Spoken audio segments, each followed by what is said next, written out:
I don't really get offended when people say, I've never watched women's basketball before. I think, one, you're a little late to the party, yes, but two, that's cool. We're changing the game, we're attracting more people to. What's up, World Hoop Nation? Get ready to strap in because the WNBA is once again dominating headlines, but not in the way you'd expect. We're talking about a brewing storm so intense, it could shatter the very foundation of the league. Basketball is, certainly we always want to recognize those whose shoulders that we stand on now, certainly, and those who are trailblazers. And at the center of it all, Caitlin Clark, the Golden Goose, the viewership titan, the player who single-handedly dragged the WNBA into the mainstream. Just when you thought the Indiana Fever could finally breathe easy after a recent string of wins, here comes the one and only Colin Cowherd, tossing gasoline on the rumor fire like it's his full-time job. The man's got opinions, and this one might just spark a basketball civil war. Is he being dramatic? Absolutely. But is he wrong?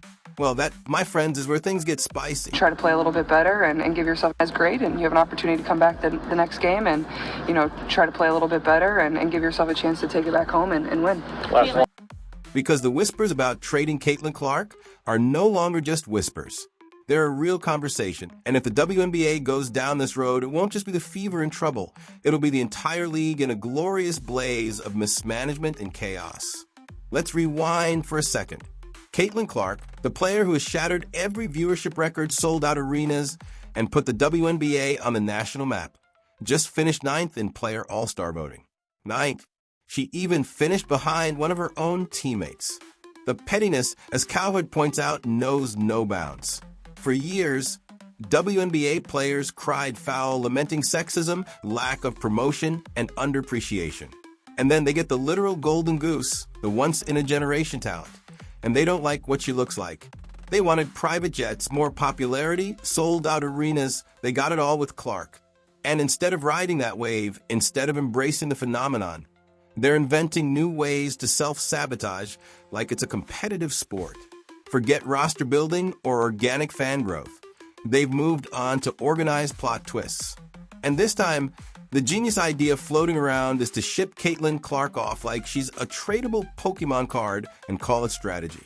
As if that wouldn't set the entire league on fire. Let's start with the blindingly obvious. If you trade Caitlin Clark, you don't just ruin the Fever.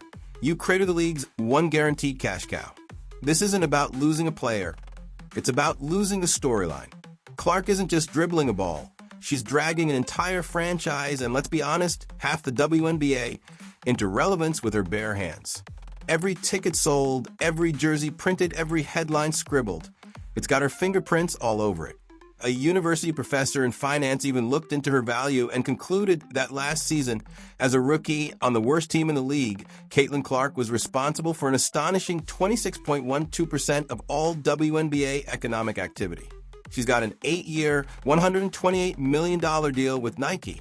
Merchandise sales went up a mind-boggling 234% off of a rookie from a Midwest-based school on the worst team in the league. Now, imagine snatching all that momentum and mailing it out in a FedEx box. It's a kind of move that makes people throw their remotes, cancel season passes, and start watching pickleball out of pure, unadulterated sport. Kind of compared to what you are used to. Oh, man. Yeah, totally different atmosphere. The support here has been just phenomenal. I really can't go anywhere. I've been here. Because there's dumb, and then there's historically stupid. This would be the latter, with extra sprinkles on top. Colin Cowherd has made it clear he's keeping his eyes glued to the WNBA over the next few weeks, especially with Clark out with a quad strain. And while he's not jumping on the players' hate Caitlin Clark bandwagon, he makes a crucial point. It's not necessarily about Clark herself, but what she represents. Caitlin Clark has simply hooped. She balled at Iowa in college, and she's balled since she entered the WNBA, with no break whatsoever. She came into the league and just did her thing. But wait, it gets even better. Not only are we entertaining trade rumors like the league has a surplus of stars to gamble with, but we've also got the coaching equivalent of a plot twist ripped straight from a soap opera. The same coach who once sat back while Clark got poked in the eye like it was part of the halftime show is now conveniently hired to be her boss. What's next? Bring in the trainer who iced her ankles and put them in charge of conditioning? It's not even subtle. This isn't a coaching match, it's a setup. A coordinated performance dressed up in lanyards and clipboards. And the message is loud and clear. Silence the star, dim the spotlight, and pretend it's for the team. But we see it. We all see it. Clark didn't just get benched. She got politically sidelined. And the front office didn't just pick a coach. They picked the coach.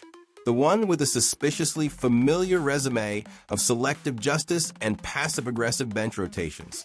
Now, let's be real. Clark doesn't fit with this coach, and that's putting it gently. Their basketball chemistry is like oil and a dumpster fire. The system isn't built around her. It's actively rejecting her.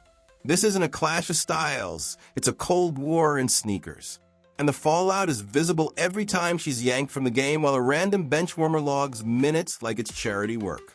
Why will a league that's finally got eyeballs glued to the screen start pulling this stunt? Simple control. Control the narrative. Control the star. Keep the fans just entertained enough, but not too empowered. The last thing they want is a player with actual leverage. That's dangerous. That's disruptive. That's unbenchable.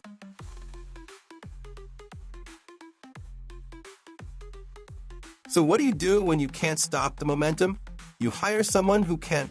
You put a polite smile on the hit job and call it player development. Except the only thing developing is a bad reputation and an angsty fan base with receipts. This coach didn't just get hired, she got positioned. And if the conspiracy vibes feel strong, it's because they're practically slapping you in the face. And don't let anyone gaslight you into thinking this is some normal rebuild timeline. No, this isn't just rookie growth. Clark's not in a growth spurt.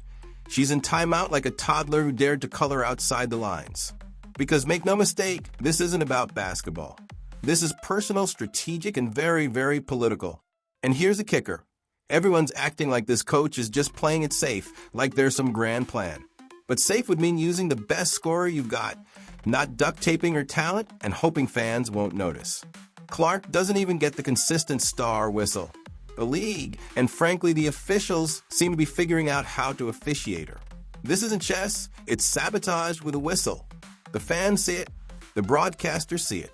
Twitter sees it. The popcorn guy in row 5 sees it. Meanwhile, the rest of the league? Oh, they'd love for Clark to get shipped off like a sacrificial lamb. Can you imagine the ticket surge if she landed somewhere that didn't treat her like a radioactive liability? Drop her into Vegas, and they'd build her a statue by Thursday. Send her to New York, and she'd headline Times Square before practice. But keep her in Indiana under this regime, and you might as well be storing fireworks in a freezer. Nothing's going to explode, and everyone's going to be disappointed. And yet, there's still this idea floating around that it would somehow help the team to trade her. Help who? The lottery odds? The backup point guard's confidence? The merchandise team that's already 2 months behind on Clark jerseys? Because spoiler alert, without her, Indiana's not rebuilding, they're vanishing.